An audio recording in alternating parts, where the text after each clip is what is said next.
So welcome everyone, and thanks Marina and Jessica for helping us going through the first setup for this hybrid meeting. I'd like to start by sharing screen and play one of our jingle that we created as a committee with our participants together, specifically for Me2We 2022. So here is what we have here.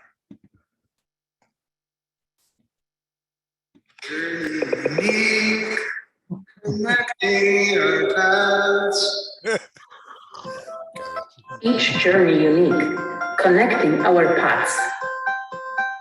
Each journey is unique, connecting our paths. Each journey unique, connecting our paths. Each journey unique, connecting our path.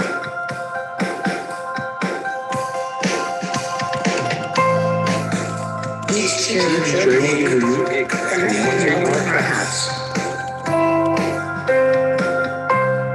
Me2We.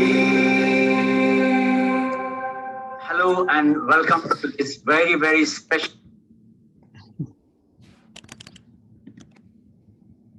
All right, welcome. I'll hand over the mic to Douglas Nearnago, who is also a member of the organizing committee. Douglas, please go ahead. Okay, hi everybody. I hope everybody can hear me well. Okay, fantastic. The connection here in Brazil is working very well. That's good news. Okay. First of all, also, I think for me it's a pleasure to be here, and also I'm expected to be in campus. Unfortunately, doing some difficult on the flight, so I won't be able to join. The experience in Me2We have been fantastic, right? So not only because you work with different people, right, with ideas, organize something that is not part of our day-by-day activity, right? So I run more type of sales, right? I'm more participating in events, but not really organize a lot of them. Of course, able to put all together all these amazing leads that you have across the globe, right? And professionals from Stanford, from everywhere, right? I think it's an amazing opportunity to be here discussing good new ideas. And for me, it'd be fantastic. I hope next time we can do more. The next year be fully face-to-face for us able to see the face more, interact more. But the experience I've been so far, I've been enjoying a lot of learns here. And I hope I continuing with this connection moving forward. That's, I think, is part of the things I'd like to keep moving in my next steps of Stanford, and of course, next course that probably I'm taking as well. Thank you, Doug. All right, thanks, Doug. I'll go next. My name is Matt Chen. I'm also one of the organizing committee for our Me2We 2022. We have a long list of people to thank, definitely Marina, Jessica, faculties and staff from GSB, our great speakers who are actually on camera today and for the rest few days, as well as the participants in our committee together. I'd like to briefly touch upon the hybrid nature of this conference. This is the first ever Me2We that is a hybrid conference. So that means we have online and offline events arranged for our global time zones across the entire globe itself. We have never done that before, so thanks to everyone for the contribution and collaborations. We're in the pattern now that this will likely stay for a bit longer to have hybrid meetings, hybrid collaborations. In this case, people can be better connected, we're closer, and we're actually doing real-time collaboration. So the question I've been thinking with our fellow team members are, how can we work better together and be more connected and have equal collaboration in this kind of hybrid mode? Audio-visual conference is probably not enough. We also need better collaboration technologies. And we also want to build better culture, just like one of the sessions we have this Wednesday from Sandeep Kibe. He's going to talk about building virtual cultures and a lot of very interesting topic. Despite we never met in person, we're going to be connected virtually through this hybrid setup. So I do request you and all the fellow participants to share your best practice, ask questions, and reach out to other participants as well to see how we can collaborate together in a hybrid setup like this. Thank you. All right, I guess we'll get back to Elaine, please. Thanks, Matt. So just wanted to take a look a little bit about the theme of the event. So the theme of the event is about connection, but really starting with yourself first. It's like for us to be our best selves and to really thrive, and we're all kind of motivated to make a big impact in the world, we need to really start with ourselves first. If we don't take care of ourselves first, like we're not going to be our best at or thriving. So really looking at just taking care of ourselves, what's important to us, what are we about, like how can we just like know ourselves a little bit better, will just kind of set us up for success and making our impact on the world. And then I wanted to talk a little bit about the icon of the logo that we have for Me2We this year. So we have a butterfly, but if you look closely at it, there's a few elements in it that's kind of representing a number of thoughts for Me2We. So we think about starting with ourselves first. You can think about water being like concentric circles. So like if we start with ourselves, like we're going to have this ripple effect. So if you look at the circles there, that is like representative of this concentric water spreading outwards. It's also kind of this geometric pattern, which is the nod to like human tribes. So, you know, we're all humans and we're more alike than we are different. And if you look at the wings of the butterfly, they're kind of these little squiggly lines there. Those are nods to tree roots. So for us to be a healthy forest, we really need to start with the individual tree, like having a healthy set of roots. And lastly, that the butterfly is a symbol of transformation, and one that for us, like a LEAD program for me, has been like a transformative experience, and something you might want to do, something we should aspire to do over and over in our lives, which is to transform and to grow. And these journeys for each of these butterflies individual, but at some point they all meet together and are supporting each other. Thank you. I'm going to hand it over to Anna. Thank you very much, Elaine. Well, welcome everyone. I am so very happy to and honored to be on that committee and to contribute to the work that end up results with this beautiful event this week. And especially special because this event is also enable us to meet together. Last year, Me2We was my lifeline after I lost my job. And I think it's very, very important. And we never know what kind of change we can do and we can make for others, and what our words can impact others' life. And for me, last Me2We was very, very important, and it helped me to persevere.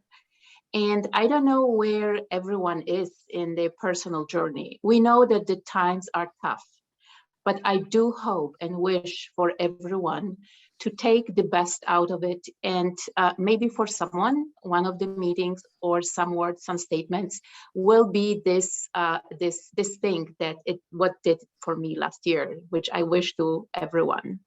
Thank you. And with that, I will move to Emmanuel. Thank you, guys. First, welcome and thank you to everyone to our 7th annual Me2We and our first hybrid event. I'd also like to thank Philippe, Angela, Daniel, and Louis, the 2021 Planning Committee, and Marina and Jess for their contributions. After the last several days, weeks, months, I've been thinking what I could say to the community and why I pursued to become a community member. And in a word, it was to connect. And as we know, words matter, but also how we interpret these words through our own lens do matter. So why does connect mean so much to me? It's part of the LEAD journey that brought me to LEAD. I came with a host of problems, constantly returning library books late, walking with my shoes untied, and jaywalking, to name a few. However, all kidding aside, I did come with fairly established principles. It was to transform, to create, and to contribute.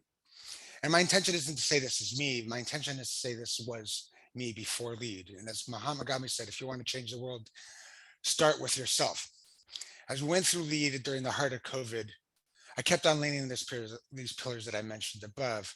But as time went along and the hundreds of hours of summits that we went to, by the way, Jess, it takes more than 100 hours or 10 hours a week to get through this, to do it properly. However, it was the sense of connection I built with each of you that fueled and established my purpose to connect. And what I realized, to connect brought me a sense of purpose and determination that was more joyful and effective. Thank you.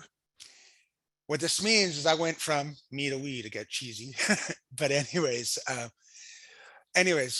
what this As we develop connections with each other, the community can create a butterfly effect where our actions we take together can create a ripple effect through eternity. From my own personal experience, what brought me to the committee was the Bay Area meetup. I met Permina and Rada, who were the hosts. Then is where I met Daniel, who encouraged me to be part of the committee to connect. In this way, it's more joyful and I'm being able to make an impact. So in closing, I'll leave you with a quote from Marcus Aurelius. When you arise in the morning, think of what a precious privilege is to be alive, to breathe, to think, to enjoy, to love. I would like to add and invite you to connect, to support Ukraine, and as we go through this week, to share any examples of a butterfly effect that you may have experienced as part of LEAD. Thank you. And we have just one thing to what Emmanuel said regarding Ukraine, and we will repeat it, keep on repeating it every time or every here and there. In our site, we have the special Go Fund for Ukraine, and where we donate and we support the people in Ukraine. And I'm wearing the blue yellow today too.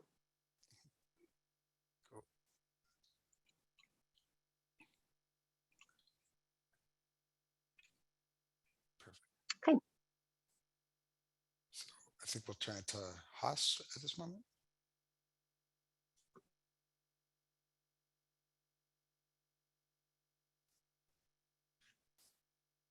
Yeah, I think the next. I think we can hand over to Haas, who is going to give us a history of Me2We. Oh, a history of Me2We. Well, thank you so much, guys. Thanks for the opportunity. Good job and congratulations to everyone. But yes, I won't take too much of your time. It's 8:45 here in California, and I know that we have a huge, interesting program. So Me2We, well, I mean, fun fact is I was part of the first cohort of the LEAD program, the pioneers. And, beginning this amazing journey. At that time, prior to joining LEAD, I launched something called the Virtual Schools in Africa, where basically we connected students in different parts of Africa, Somalia, Ghana, with teachers and tutors in Canada, USA, France, etc. So I had like this idea, or how can I say that? This understanding of the emotional aspect of the learner and the teacher. I knew that what we were doing in Africa, especially at that time, there was not a good bandwidth or processing power wasn't that great. I was faced with all these challenges of online learning cross continents. But anyway, the LEAD program has been amazing to me. So I was like, okay, this is great. And one day, I can't remember who exactly from the LEAD staff contacted me and said, hey, Haas, the Wall Street Journal would like to have, the testimony of a participant of this new thing called Executive Education LEAD Program Online.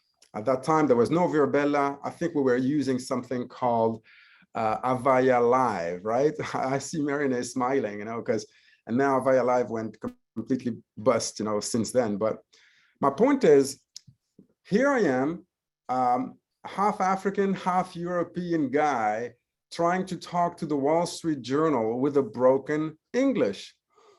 And at that time, I was telling like my experience, how everything was great online and so on and so forth. And I dropped one sentence, the sentence that basically almost cost me all my friends. I said, nothing can beat the handshake. And obviously the Wall Street Journal takes that and put it like basically in big. So at some point you cannot type my name without seeing how online learning, nothing can beat the handshake. And here I am, I see that article coming out and I'm like, oh my God, what have you done? You idiot. You are starting an online program in one of the most prestigious universities in the world. And the thing that you have to say to the news is nothing beats the handshake. Are you crazy? It's an online program. That being said, when we think, there's a reason why I said that, and I didn't really do it on purpose, and I'm pretty sure that the Wall Street Journal didn't really put the emphasis on that on purpose. But if we go to the Stanford Executive education online, especially for LEAD, we go for 3 reasons. And perhaps, you know, there are more, but to me, at least, it's the quality of the educational content, the accreditation, the affiliation with the great brand of Stanford, like the stamp, you know, on LinkedIn, I see that, you know, we have a whole community now, and the network. The third one, I was like, this is where it could be improved. And at that time, I reached out to Marine and a person called Fernando Contreras, who I think came back now. He's back at the GSB, right? All right. So Fernando and Marine, I was like, hey guys, I have this idea. I mean, I don't know. I think I'm going to call it Me2We. What do you think about it?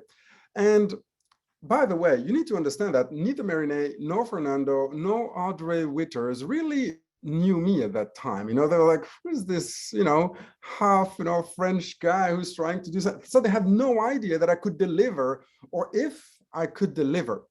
They had no idea about the concept either. What are you doing? Are you going to try to do like a frat house party, or what is going on? So obviously there was a lot of questions around it. Nevertheless, they took a leap of faith. They took a leap of faith.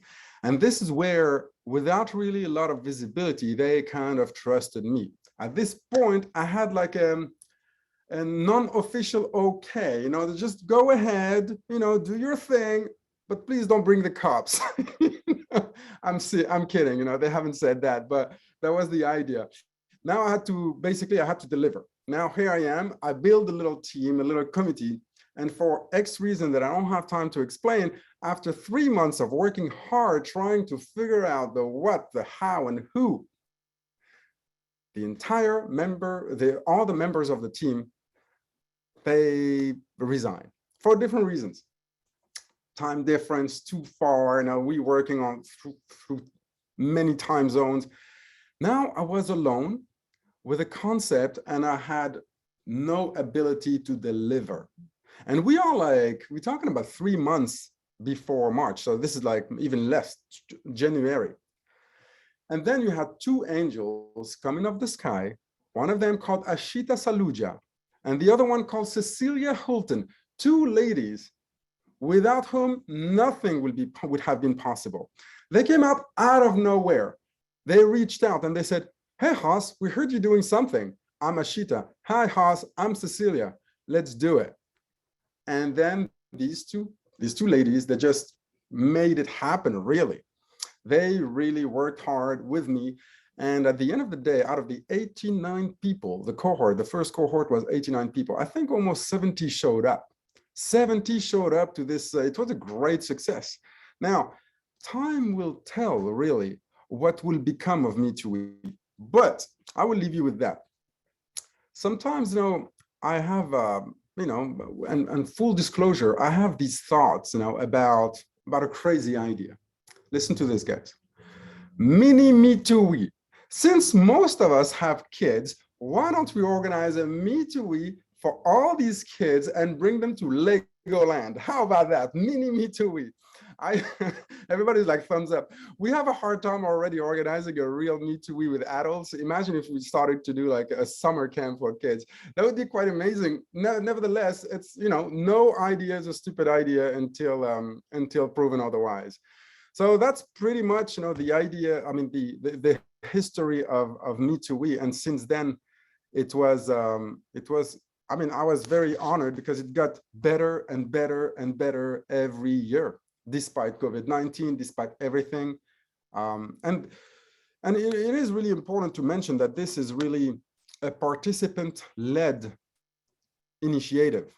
Really, I mean, when we think about it, the Stanford staff, you know, they really trusted us. They gave us the tool to do it. And since then, it's really a participant-led, you know, event. None of you is getting paid. None of you is, and there's a lot of sweat. I know that this committee, Emmanuel, Elaine, Anna, Matthew, Doug, you guys worked really hard with very limited time and limited resources. So you guys are the real heroes of these gatherings. So yes, nothing can beat the handshake.